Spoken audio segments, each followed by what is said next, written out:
यहाँ मेरो परिचित कोही पनि हुनुहुन्थेन भने म त्यतैबाट फर्केको भए पनि हुन्थ्यो, मलाई त्यहीँ भइरहेको चल्थ्यो होला। तर त्यो तातोले पनि न्यानोपन दिएको थियो यता आउँदाखेरि।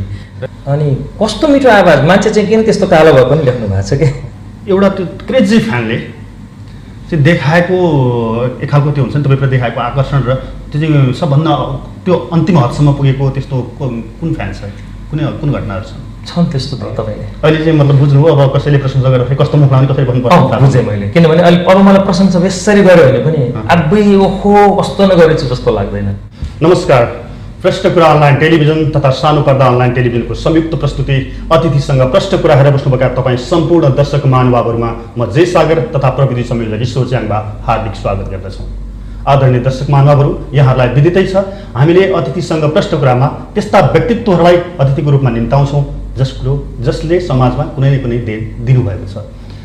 त्यसै क्रममा आजको अतिथिको रूपमा हामीले एक त्यस्ता व्यक्तित्वलाई निम्ता गरेका छौँ, अर्थात् हाम्रा त्यस्ता व्यक्तित्व आजको पाहुना हुनुहुन्छ जसको नाम सुन्ने बित्तिकै तपाईँको अन्तर हृदयबाट निस्किन्छ वाउ, आवाज होस् त यस्तो, बोलीमा मिठास होस् त त्यस्तो, जसको नाम नेपाली रेडियोको इतिहासमा आफैमा एउटा छुट्टै ब्रान्ड बनिसकेको छ। तिनै व्यक्ति, तिनै श्रुति माधुरी आवाजका धनी अच्युत घिमिरे बुलबुल आजको हाम्रो अतिथि हुनुहुन्छ। आउनुहोस् उहाँलाई कार्यक्रममा स्वागत गरौँ। अच्युत सर, स्वागत छ यहाँलाई कार्यक्रममा। हजुर धन्यवाद दिदी, नमस्कार। सबै हाम्रो यो कुराकानी हेरिरहनु भएका दर्शकलाई पनि नमस्कार, हाम्रो क्यामेरा पछाडि बस्नुभएको ईश्वरजीलाई नमस्कार, सबैलाई नमस्कार, धन्यवाद। आराम हुनुहुन्छ? एकदमै राम्रो छु। यो आउनुभएको छ अहिले? हजुर, मेरो जानकारीमा भएसम्म यो दोस्रो पटक हो? हजुर, यो दोस्रो पटक। के कामको लागि आउनुभएको अहिले? पहिला चाहिँ सृजना वाचन डबली यहाँको एउटा साहित्यिक समूह जो चाहिँ निरन्तर 4 वर्षदेखि सञ्चालित छ। धेरैजना साहित्यिक साथीहरू हुनुहुन्छ जसले मलाई रेडियो सुनेर माया गर्नुहुन्छ। श्रुति सम्बेग, बुलबुल, एकल कविता वाचन जस्ता कार्यक्रमहरू सुनेर असाध्यै माया गर्नुहुन्थ्यो र मलाई थाहै नहुने गरी सरप्राइज दिएर गएको जनवरी 2019 अर्थात् 2075 साल पुष माघको बेलामा उहाँहरूले बोलाउनु भयो र म त्यसपछि आएँ। अहिले दोस्रो पटक फेरि त्यसपछि त्यति बेला आएको एकदमै सजिलो पनि हुनुहुँदो रहेछ, त्यस्तो धेरै नै एकदम हाइफाई गर्नु नपर्ने केही पनि सामान्य भए पुगिहाल्छ। तपाईँ हामी उस्तै मान्छे हौँ, बसाउनु त सकिन्छ, फेरि आउनु सकिन्छ भन्दा गर्मी छ नि भनेर भन्नुभएको थियो। ए गर्मीले के फरक पर्छ, तपाईँहरूले 7 वर्ष भोग्यो गर्मी, म 7 दिन भोग्न सक्दिनँ भनेर त्यस पछाडि म सजिलैसँग आएँ। रमाइलो, एकदमै रमाइलो, यहाँ एक किसिमको नस्टल्जिया बोकेर गएको थिएँ म, त्यही पुरा गर्न पनि फेरि आएँ। भनेपछि जनवरीमा आउनुभएको थियो, अहिले हामी जुनमा छौँ, करिब 6 महिनाको अवधिमा दोस्रो पटक। हजुर हो। कस्तो लाग्यो? जनवरी ठन्डी महिना थियो, अहिले जुन बहुत गर्मी महिना छ खाडीमा, के हो यो कस्तो लाग्यो भन्ने चिज पनि सापेक्ष हुँदो रहेछ कि क्या हो जे सागरजी। जस्तो यहाँ कोही पनि थिएन मैले चिनेको मान्छे भने एयरपोर्टबाटै बैराग लाग्थ्यो होला मलाई, किनभने त्यो हवाईजहाजबाट ओर्लँदै गर्दाखेरि त्यो भर्याङमा निस्किने बित्तिकै म यो तापक्रमलाई कसरी व्याख्या गर्न सकिएला, मान्छेहरू खाडीको गर्मी भन्छन्, मान्छेहरू यस्तो गर्मी भन्छ, यसलाई व्याख्या गर्न कसरी सकिएला भन् ठान्दै ओर्लेको थिएँ। अनि यस्तो मजाले कि म भनौँ न हाम्रो काठमाडौँबाट नेपालगञ्ज अथवा हाम्रो चितवनमा कतै झर्दाखेरि जुन राफ फ्याँक्छ नि त्यो त एउटा अंश पनि होइन, यहाँ फ्याँक्दाखेरि चाहिँ हुर्रै आगो नै बलेर मासतिर आएको छ कि क्या हो, ओहो प्लेनको चक्का चाहिँ कतै बलेछ र त्यो तातो पो आगो हो कि क्या हो जस्तो ओर्लिँदै गर्दा त्यो महसुस भएको थियो। यहाँ मेरो परिचित कोही पनि हुनुहुन्थेन भने म त्यतैबाट फर्केको भए पनि हुन्थ्यो, मलाई त्यहीँ भइरहेको चल्थ्यो होला। तर त्यो तातोले पनि न्यानोपन दिएको थियो यता आउँदाखेरि। र नि यहाँ यति धेरै परिचित हुनुहुन्छ साथीहरू कि यो रेडियोले नै एउटा नाता जोड्दो रहेछ। रगतबाट मात्रै कोही नाता बनेका हुन्छन्, कोही वैवाहिक सम्बन्धबाट नाता बन्छन्, कोही अनुहार चिनेर नाता बन्छन्। मङ्गल ग्रहमा थियो भने कोही मान्छे देख्ने बित्तिकै हामीलाई ओहो आफ्नै बान्धव आयो जस्तो लाग्छ होला होइन। यहाँ हुँदाखेरि चाहिँ कोही साहित्यिक मान्छे अथवा रेडियो सुन्ने मान्छे भेट्ने बित्तिकै ए मेरै बान्धव हो जस्तो फिल हुने। अनि फेरि त्यो भाग्यले पनि मलाई माया पाउनै लेखेको क्या हो, हरेक साथीहरूले नै माया गर्ने भएको हुनाले यति धेरै माया गर्ने ठाउँमा न गर्मीले पोल्छ न जाडोले चिसो हुन्छ।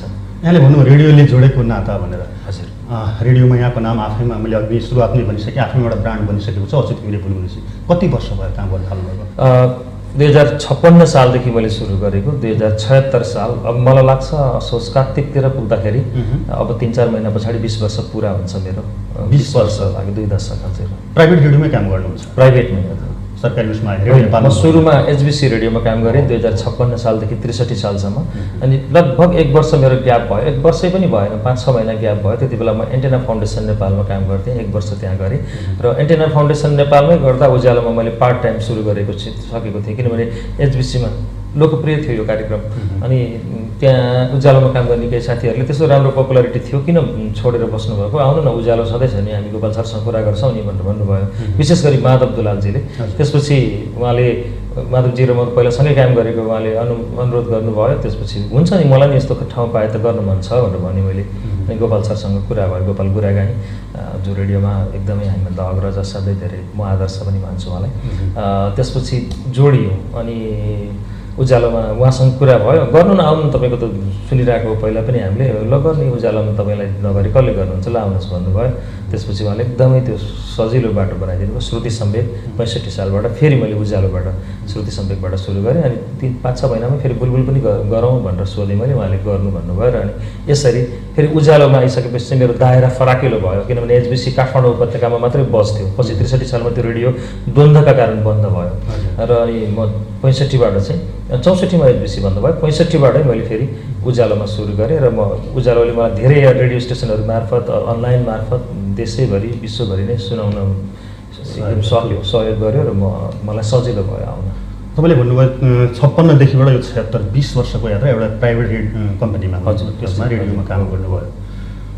यति लामो समय भनौँ न एउटै रेडियो स्टेसनमा काम गर्न, त्यो पनि प्राइभेट सेक्टरमा काम गर्न, कतिपय मान्छे हामीले सुनेका छौँ धेरै रेडियो कर्मीहरू एक समयमा बेसरी चाहिँ अब चर्चामा आए। अब अहिले तिनीहरू कहाँ छन् थाहा छैन, तर तपाईँ दिन प्रतिदिन, तपाईँलाई थाहा छ छैन, तपाईँको प्रशंसकहरू यति धेरै छन्, हामी बाहिर बसेर हेरिरहँदाखेरि सुनिरहँदाखेरि तपाईँ आफैलाई नि त्यो अनुमान गर्न सक्नुहुन्न?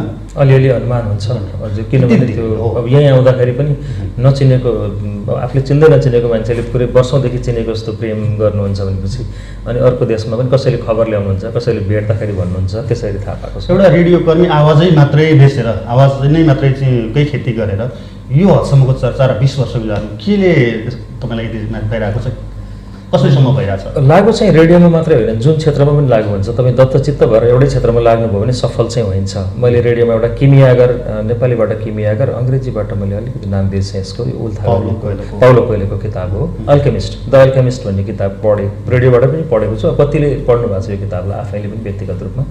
त्यो किताबमा भन्छन् क्या, त्यो लक्ष्य पहिचान गर्ने भन्ने एउटा अङ्ग्रेजी एउटा भनाइ छ, you will be what you are made for. तपाईँ त्यही बन्नुहुनेछ जेका लागि तपाईँ बनाइएको हो। मैले बुलबुलमा पनि भन्थेँ कहिलेकाहीँ यो कुरा, मतलब म के को लागि बनेको भन्ने कुरो सबभन्दा पहिला पहिचान गर्नु पऱ्यो होइन, मलाई के सुट गर्छ भनेर।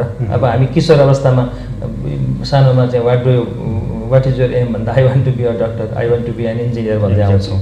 तर सबैजना डक्टर हुन्छन्, सबैजना इन्जिनियर हुन्छन् भन्ने छैन नि। कसैले पनि I want to be a journalist भन्दैन थियो हामीले पढ्दाखेरि होइन। अब कसैले पनि I want to be a driver, I want to be a यो भनेर भन्दैन होला। तर समयले कसलाई कता पुऱ्याउँछ, केमा सुट गर्छ भन्ने चिज चाहिँ, अब एउटा त नियति भाग्य, जो आस्तिक मान्छेहरूले चाहिँ यो कुरा भन्छन्। अब होइन, फेरि भौतिकवादमा विश्वास गर्ने एकदमै प्रष्ट, म चाहिँ मेटेरियलिस्टिक कुरा मात्रै विश्वास गर्छु भन्ने मान्छेले चाहिँ संयोग भन्लान् होइन, अथवा समयले लगेको भन्लान्। जे भने पनि एउटा तपाईँलाई तोकिएको निर्दिष्ट क्षेत्र हुन्छ, त्यो क्षेत्र तपाईँले भेटेपछि अनि तपाईँ त्यसमा निरन्तर लाग्नु पऱ्यो, तपाईँ इन्जोय गर्नु पऱ्यो काममा, टिकिँदो रहेछ। म भन्न सक्छु टिकिँदो। अहिले त हामीले भन्छौँ अच्युत घिमिरे रेडियोको लागि बनेको, 20 वर्ष अगाडि चाहिँ अच्युत कहिले पनि भन्दैन थिएँ मैले I want to be a radio person भनेर। त्यति बेला म I want to be an engineer भन्थेँ। इन्जिनियर बन्न रहर लाग्थ्यो मलाई, इन्जिनियर बन्छु होला म, इन्जिनियर बन्नलाई साइन्स पढ्नुपर्छ, इन्जिनियर बन्नुपर्छ भनेर अगाडि बढेको म। तर इन्जिनियर बन्ने कति पनि छाटकाटै देखाएन मैले, किनभने म स्कुल पढ्दाको मेरो फर्स्ट भयो, मतलब मेरो स्कुलको मेरो ब्याचको फर्स्ट भयो। चामुण्डा स्कुलबाट मैले एसएलसी दिएको, चामुण्डा उच्च माध्यमिक विद्यालय, जोरपाटी नारायणटार। त्यति बेला मलाई त्यो एसएलसी देशी फर्स्ट भएँ, त्यति बेला 71% थियो होला एसएलसीमा मेरो, त्यो राम्रो मार्क्स मानिन्थ्यो। अनि मलाई कहिले पनि मलाई आर्ट्स पढ्नु मन लागिरहेको थियो, तर घर परिवार वरपर छिमेकीहरूले हेर यो मूर्ख, साइन्स पढ्नुपर्छ नि त्यत्रो ल्याएको मान्छे भन्ने हिसाबको सजेसन भइसकेपछि हो र साइन्स पढ्नु पर्दो रहेछ मैले भनेर भर्ना भएँ। तर यता साइन्स पढ्थेँ, उता म साहित्यिक किताबहरू हेर्थेँ। अनि त्यो मलाई अलिक बोल्ने कामहरू, कतै यसो कहीँ मेरो कुरा कसैले सुनिदियो भने मलाई त्यहाँ बोल्न रमाइलो लाग्थ्यो। मैले प्रश्न गर्नु थिएँ, ठ्याक्कै त्यो रेडियोमा जोडिनुभन्दा अगाडि के गर्नुहुन्थ्यो र अनि कसरी चाहिँ आइपुग्नु भयो रेडियोमा? रेडियोमा आउनुभन्दा अगाडि चाहिँ त्यही चामुण्डा स्कुल मैले पढाइसक्ने बित्तिकै म फर्स्ट बोय पनि हो। मेरो प्रिन्सिपल हुनुहुन्थ्यो त्यति बेला जयन्ती म्याडम, उहाँले चाहिँ बाबु तिमी राम्रो छौ, आऊ न तिमीले एसएलसी देशी घर बस्यो भने बिग्रिन्छ त्यो उमेर, त्यति बेला यो ब्रिज कोर्स भन्ने थिएन, बिग्रन्छ तिमी आऊ यहाँ पढाउने गर, तिमीलाई त्यो आफ्नो नलेज पनि रिन्यू भइरहन्छ, तिमी राम्रो बुझाउन सक्छौ अरूलाई, आऊ भन्नुभएको थियो। अनि म गएँ। अनि सामुदायिक स्कुल त्यति बेला त्यति धेरै ऊ थिएन, अनि अब राम्रो टिचर अथवा यङ मान्छेहरूले चाहिँ अलिक बरु मजाले पढाउँथे, त बुढाबुढीहरू बुढा भइसकेका टिचरहरू अथवा अलिक उमेर पाएको भएकाहरूलाई पढाउँदा दिक्क लागेको पनि हुँदो। अब हामी त भर्खर पढाउन जाने सर भन्ने कसैले भनेपछि त गमक्क फुलिन्छ नि त, एउटा बेला हुन्छ त्यो। त्यसपछि मैले पढाउन सुरु गरेँ। सुरुमा मलाई प्राविबाट दिएको थियो, अनि राम्रो भयो भन्दै टिचर पनि नभएको, अनि मैले 8, 9, 10सम्म पनि पढाएँ कि त्यो मतलब एक किसिमको खाली पिरियड थियो। कुनै सर कहिलेकाहीँ 3-4 महिनासम्म भ्याकेन्सी जस्तो भएर बस्छ, अनि त्यति बेला साइन्स, इङ्ग्लिस, म्याथ्स जे आउँछ सबै पढाइदिने त्यो अवस्था भयो। मैले त्यो पछिल्लो समय जियोमेट्रीहरू त्यति बेला बुझ्न साह्रै गाह्रो लाग्थ्यो। अङ्ग्रेजी अब सामुदायिक स्कुलमा अङ्ग्रेजी नबुझ्नेहरू धेरै हुनुहुन्थ्यो, अनि अङ्ग्रेजी बुझाउने त्यो ज्यामितिहरू बुझाउनमा म एकदम पर्फेक्ट हुन थालेँ, साइन्सहरू बुझाउनमा। त्यसपछि त्यो टिचरको रूपमा म लोकप्रिय नै भएँ। मैले स्कुलमै चाहिँ 8 महिना जति गरेँ, तर म ट्युसन पढाउन थालेँ त्यसपछि घरमा ट्युटरको रूपमा। त्यति बेला एसएलसी दिने 9-10 पढ्नेहरूलाई ट्युसन पढ्न एकदम धेरै रहर लाग्थ्यो, अनि आवश्यकता हुन्थ्यो, रहर लाग्थ्यो होइन। एसएलसी पास गर्नलाई एकदम गाह्रो हुन्थ्यो, अनि जियोमेट्री 40 मार्क्स कतिको आउँथ्यो, त्यो जियोमेट्री बुझ्दै नबुझ्ने सबै छोड्नु पर्थ्यो बिचराहरूलाई। अनि मैले जियोमेट्री बुझाइदिएपछि उनीहरूलाई त्यो थ्योरमहरू पास गर्न एकदम सजिलो हुन्थ्यो। र अनि विद्यार्थीहरूले नै त्यो आउने अब पैसा दिने, अब त्यति बेला भर्खर त्यो 15-16 वर्षमा 200-300 कति थियो फी होइन, त्यो 100-200 दिने। 6-7 जना ग्रुप पढाउँदा त 1200-1500 आउँदा त ठुलो पैसा हो त्यो त मलाई। अनि पैसा पनि आइरहेछ, सबैले सर भन्छन्, मानमिजाज गर्छन्, कति राम्रो पेसा आयो, के को साइन्स पढ्ने जस्तो लाग्थ्यो। म साइन्समा त्यो आइएससी पढ्दाखेरि त्रिचन्द्र पढ्थेँ, प्र्याक्टिकल गर्न मात्रै गर्दा कति थ्योरी क्लास छोडिदिएको छु मैले, पढाउनु पर्छ भने ठान्ने आइहाल्ने कि त्यसपछि। त्यसरी चाहिँ मेरो बाटो त्यतातिर बोल्ने सेक्टरमा खोज्दो रहेछु मैले। त्यो अब अन्नोइङली त्यति बेला जानेर म यस्तै गर्छु भनेर गरे त होइन। त्यो गर्दै गर्दा एकजना विद्यार्थी थिए मेरो, लालवीर योन्जन, ती चाहिँ सनैवादक, हाम्रो मदनदेव भट्टको एकमात्र चेला सनैवादक लालवीर योन्जन भन्ने, सिन्धुपाल्चोकका हुन्। पछि त्यहाँ मेरो घर नजिकै पनि बस्थेँ, मैले पढाउँथेँ, एकदम माया गर्थेँ मलाई। अनि उनलाई मैले पढाएको मन पर्दो रहेछ, अरे तपाईँ यस्तो राम्रो बोल्नुहुन्छ सर, त्यहाँ 3 जुलाईमा एफएम खोलेको छ, उनी चाहिँ सनै बजाउनु गएका रहेछन्, त्यो भ्याकेन्सी देखेछन्, एफएममा जानुपर्छ भने मलाई लाज भयो, कहाँ एफएम बोल्न सक्छौ, तिमीहरू सबै बोलेको त जान्न भनेको। मभन्दा बोले पनि तानतुन गरेर कहाँ हुन्छ, नभए हुँदा नुन भनेर जबरजस्ती लिएर गएँ। त्यो फर्म पनि उनीले लिएर आएँ, मैले भरेको होइन, नभर्नु यहाँ भनेर फर्काएँ, मैले फर्म भरेँ। उनले नै लिएर गएर एप्लाई गर्थेँ, म तलै बसेँ, मलाई त अड भएर माथि जानु गएर अब त्यो एफएम बोल्न सक्ने मान्छे होइन, किन जानु भनेर अप्ठ्यारो मान्थेँ म। अनि गएर भरिदिएपछि विदेशी थिए, इटालियन नागरिक क्लाउडियो रकी हुनुहुन्थ्यो, एकदमै म श्रद्धा गर्छु, अहिले हुनुहुन्थ्यो भन्न गइसक्नु भयो। अनि उहाँले त्यो जाँच लिनुभयो। त्यति बेला सबै मास्टर्स पास गरेका मान्छेहरू, मिनिमम ब्याचलर पास गरेकाहरू थिए। म चाहिँ +2 पनि पास नभएको, त्यति बेला +2 आउन भर्खर थालेको थियो। आइएससी पास नगर्दैको रिजल्ट आउन बाँकी हुँदाखेरिको नाम निस्क्यो मेरो लागि गर्वको विषय भयो त्यो। मैले पत्याएकै छैन, भरियो सिद्धियो, बसेको थियो। 8 महिना 9 महिना पछाडि निक्लेको थियो। फेरि फोन थिएन मेरो, त्यो छिमेकमा पल्लो घर आन्टीकोमा फोन आएछ, भोलिपल्ट थाहा पाएको थिएँ मैले, बाबु तँलाई फोन आएको थियो 3 जुलाईबाट भन्नुभएको छ, ए हो र। अनि गएर अनि त्यहाँको स्टेसन म्यानेजर शम्भु घिमिरे हुनुहुन्थ्यो, उहाँको फोन गरेर तपाईँलाई 3 दिन भयो खोजे, कहाँ हो तपाईँ, आउनुहोस् नाम निक्लेको छ, इन्टरभ्यू गर्न आउनुहोस् भन्नुभयो। फर्मको आधारमा मेरिट लिस्टमा छानिएपछि अनि इन्टरभ्यू भएर 600 जनाले भरेको थियो होला, 105 जनाको मेरिट लिस्टमा मेरो नाम आयो। र त्यो 105 जनामध्ये पनि तत्कालै सुरु गरिहाल्ने, अरूलाई बिस्तारै बोलाउने भनेर एउटा म, एकजना कुबेर चालिसेजी, मलाई लाग्छ अहिले कुनै आर्थिक पत्रिकाको सम्पादक हुनुहुन्छ, एकजना देवेन्द्र गौतम, हामी 3 जना, उहाँ 2 जना इङ्ग्लिसमा मास्टर्स हुनुहुन्थ्यो, म चाहिँ +2 पनि पास नभइसकेको थिएँ। 3 जनालाई फुल टाइम प्रड्युसरको रूपमा सुरु गरेँ। र अनि म क्लाउडियोको अन्डरमा 3 वर्ष निरन्तरै काम गर्न पाएँ। एकदमै नजिक भएर चाहिँ पछिल्लो समय 6-7 महिना चाहिँ एकदमै 1-to-1 टचमै काम गर्न पाएँ। र एकदम त्यो एकदमै किशोर अवस्थाबाट भर्खर 20-21 हुँदा 22 थिएँ होला, म 22 वर्षको हुँदाखेरि नै टक्कै मैले राम्रो ज्ञान लिन पाएँ उहाँबाट। अनि त्यो सोच्ने दायरा पनि अलिअलि फराकिलो भयो। अनि त्यहाँ फेरि अलिकति रेडियोहरूको हाम्रो एफएमहरू सबैमा चाहिँ यो म्यानेजरियल पोजिसन एकदम धेरै चेन्ज हुने, छिटो चेन्ज हुने, त्यो रोग त्यति बेलादेखिकै हो। क्लाउडियोलाई पठाइयो यहाँबाट फिर्ता। त्यसपछि हरिशन लामिछाने दाइ आउनुभयो, उहाँको अन्डरमा काम गरियो। हरिशन दाइसँग पनि एकदमै नजिक भएर काम गर्न पाएँ मैले। हरिशन दाइसँग झन् 1-to-1 भएर काम गर्न पाएँ। 2-3 वर्ष उहाँसँग गरेपछि त्यो फेरि सोसियल ब्रोडकास्टरको रूपमा उहाँले मलाई सिकाउँदै गर्दाखेरि मैले धेरै सिक्न पाएँ उहाँसँगबाट पनि, एकदम धेरै सिक्न पाएँ। अनि त्यसपछि विभिन्न वर्कसपहरूमा पनि वर्कसपहरू सुरु भयो नेपालको रेडियोलाई गर्नको लागि धेरै खालका त्यहाँ अभ्यासहरू थिए अहिलेको कम्युनिकेसन कर्नर अहिलेको उज्यालो रेडियो कम्पनीको नाम कम्युनिकेसन कर्नर त्यति बेलाबाट थियो 55 सालदेखि थियो अनि त्यसले दिने ट्रेनिङमा पनि म सहभागी हुन पाएँ र त्यो स्किल मलाई एकदम धेरै दियो मलाई उज्यालोले यति धेरै स्किल दिएको छ त्यति बेलादेखि कि आखिर उज्यालोमै आउने रहेछ कि एचबिसीमै हुँदाखेरि मैले स्किल लिन पाएँ र अनि मैले त्यसपछि रेडियोमा फिट हुँदै आएँ यो चाहिँ जोडिँदाखेरिको सँगको अघि कुराकानी क्रममा तपाईँले भन्नुभएको थियो त्यो जब विद्यार्थीले नै जबरजस्ती लग्यो उस भनेर तर तपाईँले भन्नुभएको थियो कि म रेडियोमा बोल्ने आवाज छ भन्नुभएको थियो र कहिले चाहिँ तपाईँले आफूलाई पहिचान गर्नुभयो कि अहिले म तपाईँ रेडियोको लागि बनेको सबै पहिले त मजाले भन्छु त्यो फिल भयो त्यो चाहिँ मलाई 9 कक्षा पढ्दै फिल भएको थियो मेरो एउटा साथी छ अहिले पिएचडी सकेर न्युजिल्यान्डमा बसेको छ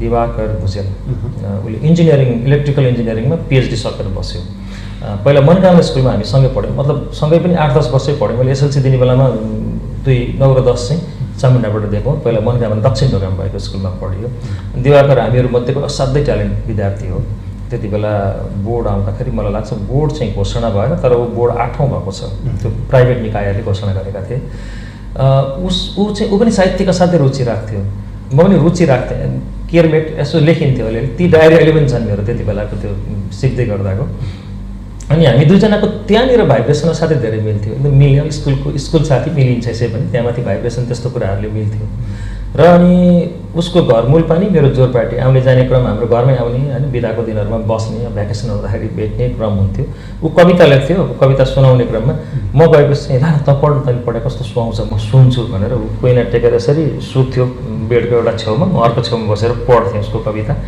मैले लेख्छु तर तैँले पढे कस्तो राम्रो लाग्छ भन्थ्यो कि उसले त्यसो भनिरहँदा मैले कस्तो राम्रो पढ्दो रहेछु यसलाई मनपर्छ अब पछि त यति सजिलो हुन्थ्यो कि मैले लेखाएको छु नि यहाँ अचुत भने हो लियो त खै लियो त भनेर सुरु गरेर पढिहालेँ हाम्रो त्यो क्रम नै बनेको थियो तर त्यति बेला रेडियोमा बोल्ने वा मेरो वाक्कला छ भन्ने विषयको बोध नै थिएन त्यो पछि रेडियोमा आइसकेपछि अहिले म सम्झन्छु त्यति बेलाबाट मलाई दिवाकरले एक किसिमले मोटिभेट गरिरहेको छ स्पिकर बन्नको लागि जस्तो सोस्तानी पढ्ने हाम्रो घरमा हुन्छ कुमार ज्यादै गर्नुहुन्छ या वास्तै हामी सबै भन्छौँ तर पछि मलाई हामीले कस्तो गलत गरी सोस्तानी पढिरहेछौँ कुमारजी आज्ञा गर्नुहुन्छ हे अगस्ते मुनि भनेर सुरु गरायो कति मिठो सोस्तानी हुन्थ्यो होला कसैले नबुद्धिकारी गरेर भट्याउँथ्यौँ हामी अनि त्यस्तो चिजहरूले चाहिँ वाचन कलामा प्र्याक्टिस गराएछ अनोइङली जस्तो लाग्छ मलाई आदरणीय दर्शक महानुभावहरू अच्युत घिमिरे ती भाग्यमानी व्यक्ति हुनुहुन्छ जसले सम्भवतः मलाई थाहा छैन नेपाली साहित्य विधामा खासै कलम चलाएको उहाँले लेखेको सिर्जना यो हो भन्ने मलाई थाहा छैन तर सबै साहित्यकारहरूले असाध्यै माया गर्नुहुन्छ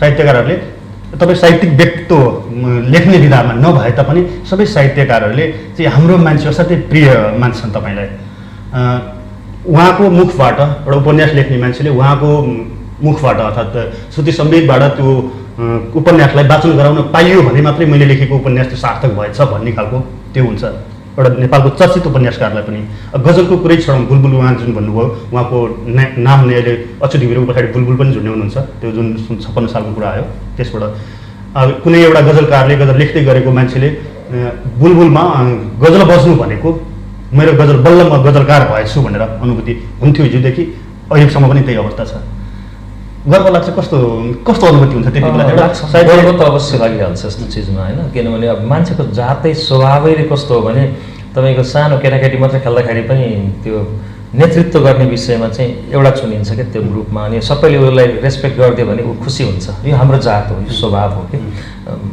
जहाँ पनि एउटा चाहिँ लिडिङ हाम्रो काहीँ न काहीँ तपाईँ त्यो चौथीमा काँक्रो चोर्न जाँदाखेरि एउटा कुदेर त्यो काँक्रो टिपेर ल्याउने हुन्छ एउटा बाटो ढुकेर हेरेर बस्ने हुन्छ उसले जहिले पनि ढुक्ने रोल गर्छ चोर्नेले जहिले पनि चोर्ने रोल गर्छ मतलब चोर्ने भन्ने चोर होइन अलिकति करेजियस काम गर्ने कोही हुन्छन् कोही अलिक ब्याकमा काम गर्ने हुन्छन् कोही इन्ट्रोभर्ट हुन्छन् बोल्नै नसक्ने म पनि स्कुलमा मतलब फर्स्ट बेन्चर होइन मलाई डर लाग्थ्यो सरले पक्रिने हो कि केही गर्ने हो कि किनभने म डिफेन्स गरेर बोल्न सक्दिनथेँ आफ्नो बारेमा गल्ती छैन भने पनि एक थप्पड लगाउनु भयो भने सफाइ नै दिन्थेँ बरु कुटाइ खान्थेँ त्यो बोल्न त्यति हेजिटेट लाग्ने मान्छे हो म पहिला अब अहिले त्यस्तो छैन म एकदम धेरै बोल्न सक्छु बोल्नलाई मलाई अप्ठ्यारो लाग्दैन किनभने लजिकल भएर हामीले ट्रु कुरा बोल्नु पर्दो रहेछ केही फरक पर्दो रहेनछ भन्ने कुरा म विश्वास गर्छु त्यो खालको थियो त्यति बेलाको मेरो बुझाइ अहिले मान्छेले प्रशंसा गर्दा गर्व नलाग्ने भन्ने त कुरै हुँदैन हाम्रो त्यो स्वभावैले बच्चैदेखि त्यस्तो खालको भएर आएको हुन्छौँ कि कसैले प्रशंसा गर्दा खुसी लाग्छ जम्मै यो सबै संसारका सारा मान्छेहरूमा लागु हुन्छ यो चिज है अनि त्यसपछि हामीले भन्दै थियौँ नि अब एउटा गैर साहित्यिक सुरुमा त मलाई एकदमै धेरै अनुभूति हुन्थ्यो। कस्तो खालको हुन्थ्यो भने कस्तो मुख लगायो भने अहो तपाईँको त कस्तो राम्रो कार्यक्रम रहेछ भन्दा भनेर हाँसेर मक्ख पर्ने हो कि ठुस्स मुख लगाएर पो बस्ने हो कि त्यो कला नै जानेको थिएन कि त्यो कला ग्रेजुअली डेभलप गर्दै गयो। अनि पछि अब के फिल हुन थाल्यो त भन्दा म को हुँ सबभन्दा पहिला सोच्न थालियो होइन। म एउटा काठमाडौँमै एउटा हाम्रो कृषि भर्खर अब काठमाडौँ त अहिले पो सिमेन्टको जङ्गल भयो, नत्र त गाउँ हो नि त, पुरै गाउँघर सबै यो काठको क्षेत्र त सबै गाउँ हो। गाउँको सबै दुःख सुख भोगेर आएको देखेर आएको भनेपछि त मेरो रुट के हो, गाईको त्यो भखारो सोर्नु अनि खेतीपातीका कामहरूमा चाहिँ नि पारिवारिक रूपमा सघाउनु, यदा कदा कहिलेकाहीँ ज्यालामै पनि गरियो होइन, गर्नु जस्ता कामहरूबाट पार गरेर आएको हो भनेपछि मेरो रुट त्यो हो, मेरो आफ्नो माटो त्यो हो, मेरो पहिचान त्यो, मेरो ओरिजिनालिटी त्यही हो। त्यो भएपछि त तपाईँ र म अथवा मेचमा बसेर हल्लेर गर्ने र त्यो कोदाली खन्ने मान्छे त बराबरको हो नि त। फरक त उसले सोच्ने सोच कस्तो राख्छ भन्ने मात्रै कुरामा फरक हो। भनेपछि हरेक पटक त्यो गरेपछि मैले यो ड्युटी गरेको हुँ, मैले काम गरेको, सबजनाले मेरो कामलाई राम्रो भने भनेपछि मेरो काम ठिक भइरहेको रहेछ, अब मैले ठिक काम मात्रै गर्नुपर्छ, त्योभन्दा बढ्ता केही पनि होइन भन्ने सोच चाहिँ म विकास गर्ने कोसिस गरेँ। त्यो कोसिस गरेँ, त्यो कहिले पनि सफल चाहिँ हुँदैन मान्छे फेरि, किनभने मान्छे म पर्फेक्ट बन्छु भनेर सक्दैन क्या। म घमण्ड गर्दिनँ, म फुल्दिनँ, म गडबड गर्दिनँ भनेर सक्दैन, हरेक दिन गडबड गर्छु। बाटोमा गाडी लिएर जाँदाखेरि एक्सिडेन्ट गर्दिनँ भन्नुहुन्न अरे क्या, मोटरसाइकल लिएर जाँदाखेरि गाडी लिएर जाँदाखेरि एक्सिडेन्ट गर्छु तर न्यूनीकरण गर्छु, म न्यून क्षति हुने गरी एक्सिडेन्ट गर्छु हो। म घमण्डी बन्दिनँ होइन, तर म एकदमै घमण्डलाई अगाडि आउनै नदिने गरी दबाउने कोसिस गर्छु, म अहमलाई दबाउने कोसिस गर्छु। हरेक दिन यो हाम्रो चाहिँ मर्ने बेलासम्म यो चलिरहन्छ कि त्यसमा मैले जति दबाउन सकेँ म त्यति सफल हुन्छु, मलाई मेरो विश्वास त्यो कुरामा छ। कोही पनि मान्छे खोट रहित हुनै सक्दैन। मान्छेलाई प्रशंसा गर्दा खुसी नलाग्नु त्यो सम्भवै छैन क्या होइन, गाली गर्दा चित्त नदुख्नु त्यो सम्भवै छैन क्या। अहिले तर त्यसलाई कति कन्ट्रोल गर्ने भन्ने कुरा हो। तपाईँले अहिले चाहिँ मतलब बुझ्नुभयो अब कसैले प्रशंसा गर्दाखेरि कस्तो मुख लाउने कसरी भन्नुपर्छ बुझेँ मैले, किनभने अहिले अब मलाई प्रशंसा यसरी गऱ्यो भने पनि अबै ओहो कस्तो नगरेछु जस्तो लाग्दैन, एकदमै गाली गरे पनि लामा त सकेँ कि क्या जस्तो लाग्दैन, मलाई गरिरहनु जस्तो लाग्छ। आवाजकै माध्यमबाट उहाँको अहिले यो जुन भर्चुअल संसार छ यसमा जस्तो सामाजिक सञ्जालका कुराहरू गर्दाखेरि करिब 60-70 हजार त फ्यान फलोइङ देखिरहेको छ तपाईँको पेजहरूमा। त्यस्तो 60देखि 65को बिचमा छ कि मलाई पनि त्यो भनेको कतिपय चर्चित अभिनेताहरूको कलाकारहरूको पनि त्यहाँ त्यो हदसम्मको लोकप्रियता हुँदैन। अनि अर्को एउटा यहाँलाई जसले नजिकबाट पहिले चिनिसक्नु भएको छ अथवा अच्युत घिमिरेलाई नजिकबाट वाच गर्नुभएको छ, यहाँले याद गर्नुभएको होला करिब 2 वर्ष 3 वर्ष अगाडिसम्म यहाँले आफ्नो फोटोहरू सार्वजनिक गर्नुभएन। यो कुरामा मलाई पनि केही भन्नु मन छ, तपाईँले एकदम राम्रो सन्दर्भ सम्झाउनु भयो। त्यति बेला मलाई त्यो पछि त्यो कस्तो लाग्थ्यो भने अब हुन त सबैले भन्छन् एक्चुअली राम्रो म भनेर हामीले पढे पनि हामीलाई त्यो हरेकलाई लाग्दो रहेछ। म पछि थाहा पाउन थालेँ कि म राम्रो छैन, म धेरै त्यति राम्रो मान्छे होइन सुन्दरतामा भन्ने हरेकलाई लाग्दो रहेछ, यो पुरुष होस् स्त्री होस् सबैलाई लाग्दो रहेछ। तर त्यो राम्रो र नराम्रोको परिभाषा चाहिँ फेरि त्यो अरू चिजले सापेक्ष पनि गर्दो रहेछ क्या। तर मलाई पहिला अलिअलि किञ्चित त्यो चिज पनि हुँदो हो, म राम्रो छैन जस्तो पनि लाग्दो हो, त्यो भएर देखेन म नलाग्दो हो सुरुका दिनमा।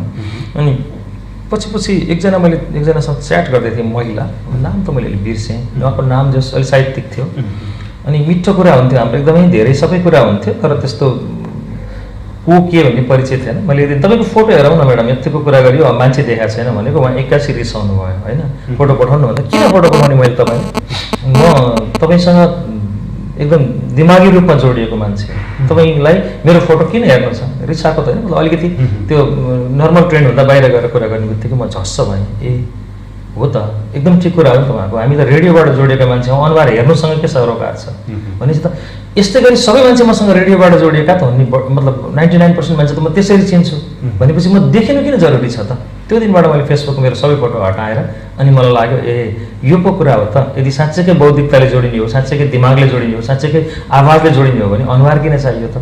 अनुहार त राई समाललाई चाहिन्छ, अनुहार त श्रीकृष्ण श्रेष्ठलाई चाहिन्छ, अनमोल केसीलाई चाहिन्छ, मलाई अनुहार किन चाहिन्छ भन्ने हिसाबले म ठ्याक्कै अनुहारबाट लुकेँ र म त्यही नै चरित्र सधैँ निर्वाह गर्न चाहन्थेँ। त्यो लुकेको सबै लुकेँ, 2-3 वर्ष हो तपाईँले भने जस्तै 73 सालबाट देखेँ म। त्यो लुकेको यस्तो लेभलसम्म पुगेछ कि अब पत्रिकाहरूलाई लेख्नुपर्छ जस्तो लागेको छ र 2-3टा पत्रिकामा आयो त्यो कुराहरू, म बोल्न जन्मेको आदि इत्यादि म अनुहार देखाउन टाइटल राखेर बनाइदिनु भयो उहाँहरूले। अनि अब त्यो चाहिँ भन्नु मात्रै गरेको तर पछि देखेको जस्तो देखियो, मलाई त्यो मन थिएन देखिन। पछि मलाई कहाँबाट अब यो राम्रो भनौँ नराम्रो भनौँ पब्लिकेसन सुरु गरेँ मैले, किनभने साहित्यिक कार्यक्रम अब कविता विधा, कथा विधा, उपन्यास विधा सबै विधाका मान्छेसँग जोडिने अनि सबैलाई त्यो छपाईबारे थाहा हुन्न, प्रकाशक कहाँ छ, कस्तो छ, ल यस्तो खोजिदिनु पऱ्यो, ल यस्तो गरिदिनु पऱ्यो भन्ने गरिदिएपछि कम्प्लेन आउने, मलाई कम्प्लेन गर्दै गर्दै आउने अनि सबैले कम्प्लेन गर्छन् प्रकाशन क्षेत्रमा के रहेछ एउटा राम्रो प्रकाशक बन्नु पऱ्यो र सबैलाई सहयोग गर्नु पऱ्यो, च्यानलाइज गरिदिनु पऱ्यो भनेर पब्लिकेसन सुरु गरेँ। पब्लिकेसन सुरु गरेपछि गर्दाखेरि मलाई थाहा थिएन म यसरी पर्दाफास हुनुपर्छ, त्यो थाहा भएको भए म पब्लिकेसनै खोल्दिनँ थिएँ। तर पब्लिकेसन सुरु गरेपछि दोस्रो किताब विमोचन गर्दैखेरि त्यो कडाकडा फोटो खिचेर त्योभन्दा अगाडि म जहाँ मासमा भेट मेरो फोटो चाहिँ नहालिदिनुहोस् है भनेर अनुरोध गर्थेँ। ट्युसन के अरे यो रेडियो ट्रेनिङ गर्न गएको ठाउँमा पनि विद्यार्थीहरूलाई अनुरोध गर्थेँ, उनीहरूलाई बुझाउन सक्थेँ म यो कारणले फोटो मेरो नलिक नगरिदिनु भन्दा सबैले मान्नु भएको थियो त्यति बेलासम्म। तर पछि चाहिँ त्यो विमोचनहरूमा चाहिँ यस्तो आफ्नो कन्ट्रोलभन्दा बाहिरको भिड हुँदो रहेछ कि भिडले खिचेर फ्ल्यास गर्छ।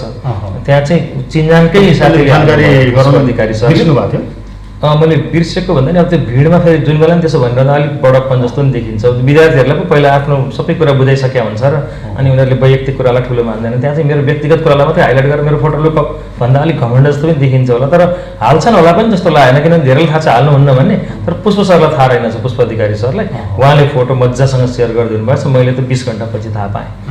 त्यसपछि त रोक्नुको अर्थै रहेन। त्यसपछि त रेडियोभित्र पनि भाइहरूले झगडा गर्न थाले, टेक्निसियन भाइहरू। हाम्रो एकजना सशेन्द्रजी हुनुहुन्छ, दाइ तपाईँ चाहिँ जम्मैतिर फोटो खिचेर आउने, हामीलाई चाहिँ नखिच नहाल भन्ने भनेर गाली हाल अब के गर्नु त मैले त्यसपछि भनेर छोडेर त्यसपछि अनि मैले रोक्न छोडिदिएँ। अब रोक्नु नै पर्छ भन्ने पनि के थियो जस्तो लागेर त्यसपछि रोक्न सकिनँ, छोडेँ।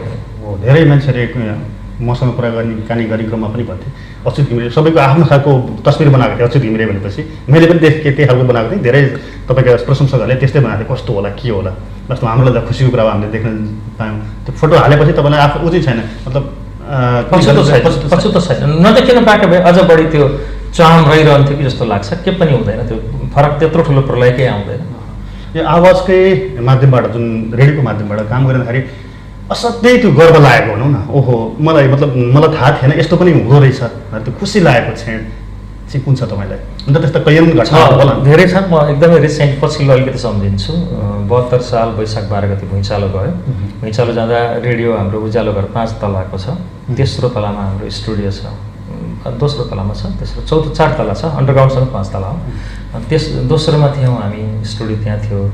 भुइँचालो गयो, यस्तरी भुइँचालो गयो कि भुइँचालो परिचय नै थिएन हामीलाई। बाहिर हेऱ्यौँ अरू घर हल्लेको र लड्न आँट्यो, त्यो घर लड्छ भनेर जिस्केर हाँसेर बस्यौँ हामी। तर हामी बसेको घर पनि लड्ला भन्ने चाहिँ सोचेनौँ क्या। तल आउँदाखेरि तर हाम्रो त्यो भूकम्प भएको थिएन अनि हामीलाई अब त्यो बाहिर निक्लिनुहुँदा बरु त्यहाँ सुरक्षित हुन्छ जस्तो लागेर त्यहाँ बस्यौँ। अनि तत्काल फिल भयो कि यो त लाइभ गर्नुपर्छ, यो चिज त अब रेडियोबाट जनतालाई सुसूचित गराउनुपर्छ भन्ने हिसाबले बोल्न सुरु गऱ्यौँ। मलाई लाग्छ पहिलो चरण आधी घन्टा कति बेर मिलनजीले बोल्नुभयो, मिलन तिमिलसिन। त्यसपछि दोस्रोमा म थिएँ, लाइभ गर्दै थिएँ। भुइँचालो गइरहेछ, टेबलमा समातेर डुकडुक डुकडुक घर हल्लिएको छ। अनि हामी चाहिँ ल तपाईँ एकदम सुरक्षित भएर बस्नुहोस्, यसरी बस्नुहोस्, यस्तो गर्नुहोस् आदि इत्यादि। त्यो मलाई याद छ त्यति बेला मन्त्री निवास पुलचोकबाट एकजना सिपाहीले फोन गर्नुभएको थियो, आर्मीले। मेरो फोन पनि डिस्कनेक्ट भइसक्यो सबै होइन, वाकिटकी पनि चलिरहेको छैन। चेन अफ कमान्डबाट नै मैले के आदेश लिने भन्ने थाहा छैन। मैले के गर्दा राम्रो हुन्छ भनेर सोध्नु भएको थियो कि कस्तो अचम्म लागेको थियो, कस्तो बेला आउँदो रहेछ जस्तो लाग्यो। अनि ठ्याक्कै हाम्रो त्यो उज्यालोको चिडियाखानाको पछाडि पर्छ उज्यालो घर, बाघको खोरको पछाडिपट्टि पर्छ। एउटा हल्ला ठ्याक्कै के आयो भने चिडियाखानाको पर्खाल लडेर बाघ बाहिर निस्क्यो अरे भन्ने हल्ला उतिखेरै फैल्यो भुइँचालो गएपछि। जबकि बाघको खोरको पछाडि हामी छौँ, पर्खाल लडेको छैन। हाम्रो रेडियोको कौसीबाट सबै देखिन्छ, चिडियाखाना लगभग जनावरहरू नै देखिन्छ। कस्तो झुटो कुरा आयो हामीले त्यो होइन है, त्यस्तो भएको छैन भनेर हल्ला गऱ्यौँ। अनि मैले लाइभ बोलिरहँदाखेरि धरहरा लड्यो भन्ने पनि खबर आयो तुरुन्तै। मलाई पत्यार लागेन किनभने यो अघि बाघ फुत्क्यो भने जस्तै कुरा होला भनेर म भित्र बस्दा हाम्रो त्यो टेक्निसियन रुमबाट चाहिँ हामीले लगाइरहेको इयरफोनमा यस्तो भयो भनेर सन्देश दिन मिल्छ, ताइ भुइँचालो गएर धरहरा पनि लड्यो अरे भनिदिनुहोस् भने मैले हात हल्लाएर मुन्टो हल्लाएँ, रेडियोमा बोलिरहेको छु, भन्दिनँ म भने मैले पुष्टि गर भन्ने हिसाबले। अनि कसले भन्यो भन्दा हाम्रै रिपोर्टरले देख्यो, हो त्यो लडेकै हो भनेपछि अनि ल भुइँचालो गयो र धरहरा लड्यो भन्ने खबर चाहिँ त्यहाँ बोलिरहँदा दिने। त्यो विभिन्न चौरमा अब त्यति बेला टिभी बोकेर कुद्ने कुरो भएन, टिभीमा केही आएको छैन। अनि पत्रिका पनि तुरन्त छापेर आउँदैन, रेडियो बोकेर मान्छे चौरमा निक्ले, मोबाइलमा सुने, बसे, उज्यालो त दिइरहेको छ लाइभ, के भएर छ सुनाउँ नि त। अनि जससँग जहाँ खबर छ हामी त्यहाँबाट लिन थाल्यौँ। त्यो क्रम निकै चल्दाखेरि चाहिँ जितेन्द्र राउत जो अहिले बिबिसीको प्रमुख हुनुहुन्छ, त्यति बेला सेकेन्ड म्यान हुन्थ्यो जस्तो लाग्छ मलाई, उहाँले पनि सुन्नु भएको रहेछ। अनि उहाँले चाहिँ त्यो अच्युत घिमिरे कस्तो राम्रोसँग बोलिरहेको थियो रेडियोमा, दाइ त्यो तपाईँको को मान्छे हो, उहाँले मेरो नाम चिन्नु भएको रहेछ, हाम्रो गोपाल सरसँग कुरा गर्नुभएको छ। मैले पछि थाहा पाएँ त्यो 5-7 महिना पछाडि। त्यसो भन्दा खुसी लाग्यो, ए राम्रो काम गरिएको रहेछ हामीले। अनि अरू मान्छेहरूले पनि मलाई धेरै त्यो चिनेको आफन्तहरूले धेरै त्यो बेला धेरै रेडियो सुन्नुभएको थियो। कस्तो त्यस्तो बेलामा त्यस्तो 3 तला माथि बसेर बोलेको डर लागेन। अनि त्यति बेला के लागिरहेको थियो भने मैले के सोचेँ भने एकदम गुचुप्पै बाक्लै छ नि त बस्ती, त्यहाँ पनि भागेर जानेर पुगे पनि कुनै घर लड्यो भने थिचेर मरिहालिन्छ होइन। कहीँ भागेर भाग्नु नै छैन, संसारै प्रलय आइसकेपछि मरियो भने त त्यहीँ थिचेर मऱ्यो भने त रेडियोमा बोल्दै आएको आजसम्म 18 वर्ष भयो होइन। भोलि संसारका ठुल्ठुला मिडिया च्यानलहरूले चाहिँ रेडियोकर्मी फलानु बोल्दा बोल्दै मरेको भन्दा त्यसरी पनि त एउटा रेडियोकर्मी नै भएर मरिन्छ नि। त्यस कारण धर्म यही हो, कर्म यही हो, अब बरु मर्ने तर नछोड्ने भनेर त्यहाँ बसेर बोलिएको थियो कि हामी। त्यो चाहिँ एकदमै धेरै गर्वको फिल। त्यसरी अरूहरूले त्यति बेलाको प्रशंसा गर्दा गर्व, त्यो लाइभ अहिले पनि छ त्यो प्रत्यक्ष प्रसारण हामीसँग रेकर्ड, मैले अझै पनि राखेको छु, त्यो मलाई एकदम मन परेको हो।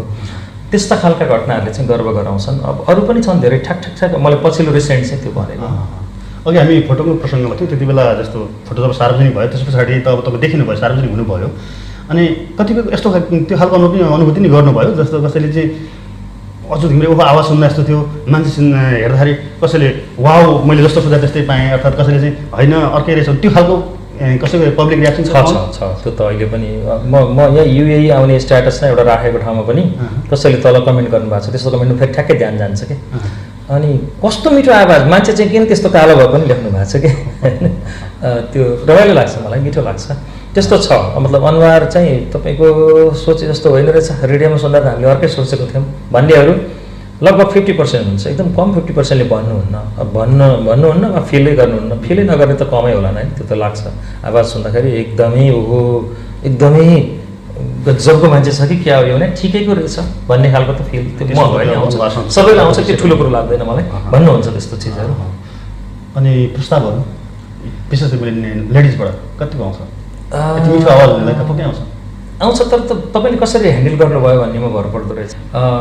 त्यति बेला मैले तपाईँलाई भने म पढाउँदाखेरि पनि पढाउन बस्ने बित्तिकै लाग्थ्यो। अब हामी महाभारत रामायण जस्ता त्यो एकदम धार्मिक ग्रन्थहरू केटाकेटीदेखि सुनेर पढेर हुर्क्यौँ, त्यसले चाहिँ त्यो दिमागमा आफ्नो त्यो ठ्याक्क एउटा सामाजिक मनोविज्ञान राम्रो बनाउँदो रहेछ। त्यो समाजमा एकदम समाजलाई सहचर्यता कायम गर्नलाई एकदमै राम्रो व्यक्तित्व, मतलब त्यस्तोमा बेलामा व्यक्तित्व चाहिँ चरित्र मेन्टेन गर्नलाई एकदम धेरै हेल्प गर्दो रहेछ त्यसले। त्यो भएको हुनाले कस्तो खालको हुन्छ भने विद्यार्थी भन्ने बित्तिकै लिङ्ग हुँदैन भनेर बुझ्छु मैले, श्रोता भन्ने बित्तिकै लिङ्ग हुँदैन। म पहिला पढाउँथेँ टिचर, अहिले पनि म रेडियो क्लास लिन जाँदाखेरि मलाई पुरुष र महिला विद्यार्थीसँग मतलबै हुँदैन। श्रोतामा महिला र पुरुष श्रोता भनेपछि श्रोता हो मेरो सिद्धि हो, त्योभन्दा बढी अरू परिचय नै हुँदैन, त्योभन्दा बाहिर हो। त्यही भएर कसले कस्तो खालको प्रस्ताव, अब उसले प्रस्ताव राख्यो भने त्यो उसको कमजोरी हो नि, म त्यसरी हेर्छु। तैपनि त हामी मान्छे पनि हुन् त होइन, वैयक्तिक कुराहरू पनि हुन्छन्, नगरौँ भन्दा भन्दै कहिलेकाहीँ त साह्रै पार्दैन, अप्ठ्यारो पार्दैन? अप्ठ्यारै त्यस्तो ज्यात्रो अप्ठ्यारो हुने गरी त एकदमै कम केसहरू छन्, एकदमै मिनिमम। अब हुँदा पनि त्यो चिजलाई यहाँ मैले व्याख्या गरेर एकदमै प्रमोट गर्नु भनेको चाहिँ अरू सुन्नेहरूलाई फेरि मोटिभेट गर्नु पनि हो नि त, त्यो एट्र्याक्ट गर्न खोज्नु पनि त हो नि। त्यही भएर त्यस्ता केही 2-4वटा केस छन् नभएको होइन, तर म एकदमै व्याख्या पुरै त्यसलाई गर्न किन रुचाउँदिनँ भने अरूलाई मोटिभेट नहोस् भन्नको लागि पनि रुचाउँदिनँ। हुन्छन् कोही कोही त्यस्तो खालको चाहिँ त्यो एउटा प्रेम यस्तो आउँदो रहेछ कि त्यो आवाज सुनिसकेपछि त्यो अलिकति आँखा बन्द हुने खालको पनि समय अप्ठ्यारो बेला आउँदो रहेछ, त्यस्तो मैले देखेको छु। तर त्यसलाई सकेसम्म सजिलो गरी सेटल गराउने मिलाउने खालको अभ्यास हुन्छ। ओके, अब हामी एकछिन लिङ्ग बिर्स्यौँ, लिङ्ग छोडेर नारी पुरुषको कुरा नगरेर एउटा तपाईँको जस्ट फ्यान, आवाजको नै फ्यान, प्रशंसक, उसले त्यो हदसम्मको एउटा मैले यहाँनिर लिङ्गको कुरा गरेन, एउटा त्यो क्रेजी फ्यानले चाहिँ देखाएको एक खालको त्यो हुन्छ नि तपाईँप्रति देखाएको आकर्षण र त्यो चाहिँ सबभन्दा त्यो अन्तिम हदसम्म पुगेको त्यस्तो कुन फ्यान छ, कुन घटनाहरू छन्? त्यस्तो धेरै छन्। कोही कोही महिला नै फ्यान पनि कस्तो हुन्छ भने त्यो शारीरिक कुराहरू बाहेक होइन, त्यो आकर्षण बाहेक त्यो आवाजमा मात्र एकदम ठुलो आकर्षण भएर एकदमै ठुलो फ्रेन्डली भएर आत्मविश्वासको पनि मान्छेहरू मसँग छ। आत्महत्या गर्ने लेभलकोमा पुगेर एकदमै ऊ भएपछि कुरा गरेर चाहिँ नि रातभरि त्यो मैले च्याटमा वा फोनमा ट्रिट गरेर भोलिपल्टबाट एकदमै पर्फेक्ट हुने गरी काउन्सिल गरेको पनि मान्छेहरू छन् होइन। त्यो यहाँनिर चाहिँ महिला वा पुरुष भनेर सम्झिनै पर्दैन हामीले, त्यो विशुद्ध मान्छे कि मानव धर्म भयो नि त। त्यो खालकोहरू चाहिँ हुँदो रहेछ, त्यो रेडियोको आवाजले पनि त्यस्तो गराउन सक्दो रहेछ। म सुरुको दिनहरू सम्झन्छु, 57-58 सालतिरै एकजना महिला हुनुहुन्थ्यो, उहाँ चाहिँ यस्तो सुन्ने कि रेडियो, उहाँको माइती फर्पिङ कुपन्डोलतिर कतै बस्नुहुन्थ्यो, त्यो मेरो कार्यक्रम आउने दिन रेडियो नै बोकेर माइती जानुहुन्थ्यो कि र सुन्नुहुन्थ्यो। अनि त्यो श्रीमानले चाहिँ उहाँलाई पिट्नु हुँदो रहेछ, त्यो सुने एकदम धेरैबाट। उहाँले मलाई चिन्नु पनि भएको छैन कहिले पनि होइन। अनि दौलत विक्रम बिष्टको म र चिट्ठी भन्ने एउटा कथा पढेको थिएँ मैले त्यति बेला, त्यो तपाईँहरूले पढ्नु भने चाहिँ एकदमै राम्रो छ। त्यो मतलब पुरुष र महिला मनोविज्ञान राम्रोसँग आउँछ। त्यो कथा पढेको दिन चाहिँ उहाँले फोन गर्नुभएको थियो रेडियोको नम्बर, त्यति बेला मोबाइल हुन्थेन, त्यो रेडियोको नम्बरमा फोन गर्नुभएको थियो मलाई एचबिसीको नम्बरमा। अनि मलाई सम्पूर्ण कुरा भन्नुभयो। मैले तपाईँलाई चिन्दा पनि चिन्दैन, केही हुँदा पनि हुँदैन, तर मलाई श्रीमानले चाहिँ तपाईँ कार्यक्रम सुनेपछि पिट्नुहुन्छ, किन सुनिस्, तेरो त्यो को हो, तैँले यस्तो धेरै क्रेजी भएर सुनिस् भन्ने खालको गर्नुहुन्छ। अनि मलाई आवाज सुन्दा मभन्दा म्याच्योर्ड मान्छे जस्तो पनि लाग्थ्यो होइन, म दिदी नै भन्थेँ उहाँलाई। अनि त्यो एकदमै उहाँले त्यो गुनासो गर्नुभएको छ क्या, त्यो म सम्झन्छु, मैले नाम पनि सम्झन्न, अहिले त के पनि उ गर्नु, उहाँ कहाँ हुनुहुन्छ के हुनुहुन्छ थाहा छैन। तर त्यस्तो सुनेर त्यो यति क्रेजिनेस हुँदो रहेछ सुनेर पनि, विशुद्ध त्यो चोखो प्रेम हो त्यहाँ, कहीँ त्यो यौनिकता भन्ने कुरा, कहीँ त्यो शारीरिकता नै छैन कि त्यसमा, विशुद्ध मानसिक प्रेम हो त्यो म बुझ्न सक्छु। त्यस्तो खालको अनुभवहरू 2-4वटा भएको छ त्यस्तो। अनि उहाँले बिसाउनु भएको छ मनका कति कुराहरू। त्यो म र चिठीमा त्यस्तै प्रसङ्ग छ कि जहाँ चाहिँ एउटा महिला बिहा गरेपछि उसको श्रीमानले अर्को एउटा पुरुषसँग नाम मात्रै जोड्छ, चिन्जान पनि भएको हुँदैन। अनि झगडा पर्दै पर्दै जाँदा हो मेरो जम्मै थरी रिलेसन थियो त्योसँग, के गर्छस् भनेर भनिदिन्छ जिस्केर। त्यत्तिको भरमा त्यो पुरुष चाहिँ सधैँ शङ्का गर्दा गर्दै उसलाई चाहिँ उसको घरै बिग्रेको कथा छ त्यो म र चिठी। त्यस्तै सन्दर्भको कथा छ। त्यो प्रसारण भएको दिन चाहिँ उहाँले फोन गर्नुभएको थियो, मेरो केस यस्तै भइरहेछ अहिले भनेर। त्यस्तो खालको घटनाहरू चाहिँ हुँदो रहेछ। तपाईँले बुलबुलबाट आफ्नो क्यारियर सुरु गर्नुभयो रेडियो कार्यक्रममा, त्यस पछाडि एकल कविता वाचन लगायत, जुन श्रुति सम्वेकले तपाईँलाई अझ बढी धेरै चर्चित बनाउनको लागि असाध्यै ठुलो सहयोग गर्यो। यो अब हाम्रो श्रोताहरूलाई नि त्यो कौतूहलता हुनसक्छ, त्यो श्रुति सम्वेकको लाई मिठास दिनेहरूमध्ये त्यो धुनहरू जुन तपाईँले ब्याकग्राउन्डमा बजाउनुहुन्छ त्यसको चोइस र त्यसको उसले गर्दा पनि धेरै सहयोग गरेको छ। कसरी तयार गर्नुहुन्छ, कहाँबाट छान्नुहुन्छ म्युजिक? त्यो चाहिँ अलिअलि त्यो म्युजिकको चेतना त्यो जन्मैले आएको मात्रै हो। मैले काहीँ त्यो सारेगम भन्ने त्यो धुन 7वटा कहिले पनि गाएर पनि प्र्याक्टिस गर्नु पाएको छैन। सङ्गत चाहिँ त्यस्तो साथीहरूको भयो, सुन्दै गर्दै आइयो, अनि यस्तो यस्तो हुन्छ भन्ने अलिअलि थाहा छ त्यसको कलाहरू, रागका नामहरू 2-4वटा सुनिएको छ, तर कुन राग के भन्ने छन्दलाई बुझे जस्तो बुझ्न सकिँदैन। सुरुमा मैले 50 glorious classical years of India भन्ने एउटा प्याकेज सिडी थियो 5वटा, त्यो सिडीबाट यस्तो बजाउँदै धुन अनि यसो टेबलमा बसेर पढ्थेँ, यो चाहिँ सुट गऱ्यो, यो चाहिँ गरेन जस्तो मान्थेँ। अनि यहाँनिरको प्रसङ्गमा पेन्सिल मार्क गर्थेँ किताबमा, यहाँनिर यो म्युजिक राख्छु, यहाँनिर यो म्युजिक राख्छु, यहाँनिर रङ्गीसारी, यहाँनिर परो तोरे में पैया, यहाँनिर जाउँ में तुपे बलिहारी जस्ता हाल्छु भनेर छुट्याउँथेँ र त्यसरी तयारी गर्थेँ। अनि मैले पहिलो भागदेखि 28 भागमा पुग्दाखेरि मलाई थाहा छ काठमाडौँमा एकदमै पपुलर भइसकेको थियो त्यति बेला। अनि त्यो धुन सुट गर्यो भन्ने कुरा नै मैले बुझ्न मलाई 1 वर्ष लाग्यो। 1 वर्ष भएपछि यो धुनले पनि एकदम सुट गरिरहेछ भन्ने लाग्यो। अब अहिले पछिल्लो समय चाहिँ फेरि त्यसरी तयारी गर्नु पर्दैन, अब बानी नै भइसक्यो। मलाई कहिले नपढेको किताब ल्याएर ठक्कै दिएर माइक्रोफोन अगाडि राख्थेँ र धुन बजाउनु सुरु गऱ्यो भने म सरर नबिगारिकन पढ्छु। एकदम 1 घन्टामा उस्तै कहिले काहीँ साह्रै खोकी लागेको दिन भयो भने एउटा ठाउँमा 2 ठाउँमा बिग्रेला नत्र बिग्रँदैन। त्यो प्र्याक्टिस नै गर्दा गर्दा धेरै अभ्यस्त भयो। यो शब्दलाई यो खालको धुन राख्नु धेरैलाई लाग्छ त्यो छुट्टै बोलेर छुट्टै म्युजिक राखेको होला पछि मिसाएर भनेर, तपाईँको आवाज मात्रै निकाल्न मिल्दैन भन्नुहुन्छ। मिल्दैन, त्यो लाइभ रेकर्ड जस्तो हुन्छ। म्युजिक बजाएरै टेक्निसियन त्यहीँ बस्नुहुन्छ, मैले त्यही बेलामा बोल्छु र त्यो मिसिएर रेकर्ड भएर बस्छ। त्यतिखेरको लाइभ मुड हो त्यो, त्यही म्युजिकको मुडमा म बोलिरहेको हुन्छु त्यो। अनि प्रायः एकदमै लाइभली नै बोल्ने बानी पऱ्यो। अब चाहिँ त्यो गर्दा गर्दा गर्दा धेरै भयो। अनि यो श्रुति सम्वेकमा हाम्रो कृतिलाई पनि वाचन गर्दैन भने कतिको दबाब अर्थात् अनुरोध दबाब सबै थरी आउँछ। दबाब कहिले काहीँ त एकदम धम्की पनि आउँछ, त्यो तँ जस्तो कोही पनि छैन भन्न हान्छस्, यस्तो गर्छस् भन्नुहुन्छ। अहिलेसम्म मलाई मेरो रेडियोको म्यानेजमेन्टले पहिला एचबिसीमा काम गर्दा पनि यता उज्यालोमा काम गर्दा पनि कहिले यो किताब पढ वा नपढ भनेर भन्नुभएको छैन। मैले पढ्दा पनि किन पढिस् भन्नु, नपढ्दा पनि किन पढिनस् भन्नु, यो पढ्नै पर्छ भन्ने खालको म्यानेजमेन्ट, हाम्रो जतिको स्वतन्त्रता दिने म्यानेजमेन्ट एकदमै कम हुन्छ। मलाई जब म्यानेजमेन्टको दबाब छैन भने चाहिँ अरूले भनेको म किन टेर्छु र होइन। म्यानेजमेन्टको दबाब हुँदा पो टसल गर्न गाह्रो हुन्छ। अरूले भनेको चाहिँ त्यो टेर्छु र भन्ने घमण्डी जस्तो सुनिएला, त्यस्तो होइन। मैले सोच्नुपर्छ सबभन्दा पहिला कि 100वटा रेडियोबाट बज्दैछ त्यो, अनि हामीले अनुमान लगाउनुपर्छ एउटा रेडियोमा कमसेकम 10 लाख मान्छेले रेडियो सुन्छन् भनेर हामीले श्रोताको अनुमान लगाउँछौँ। 100वटा रेडियोबाट एकैचोटि प्रसारण हुन्छ, अनि उज्यालो online.com बाट विश्वभरि प्रसारण हुन्छ। कति मान्छेले सुनेको छ, किन सुन्छ, उसको इन्ट्रेस्ट मिट गरेपछि सुन्छ। उसको इन्ट्रेस्ट मिट गर्नलाई त्यो मैले जे पढ्छु त्यसमा गुण हुनु पऱ्यो नि त। अब गुण नभएको चिज त्यत्तिकै पढ्नु त भएन। त्यसो भनेर हिट पपुलर मान्छेको मात्रै पढ्ने होइन, छायामा परेकाको पनि पढ्छु। किताब चाहिँ अध्ययन गर्छौँ हामीले पहिला, अनि अध्ययन गर्दाखेरि त्यो उपयुक्त छ जस्तो लाग्यो भने त्यो जिरो मान्छे होस् छापिएको कृति हुनुपर्छ, हामी जिरो मान्छेको पनि पढ्छौँ। उपयुक्त छैन भने एकदमै स्थापित लेखकको पनि पढ्दैनौँ। त्यो चाहिँ एउटा मापदण्डै बनाएको छ।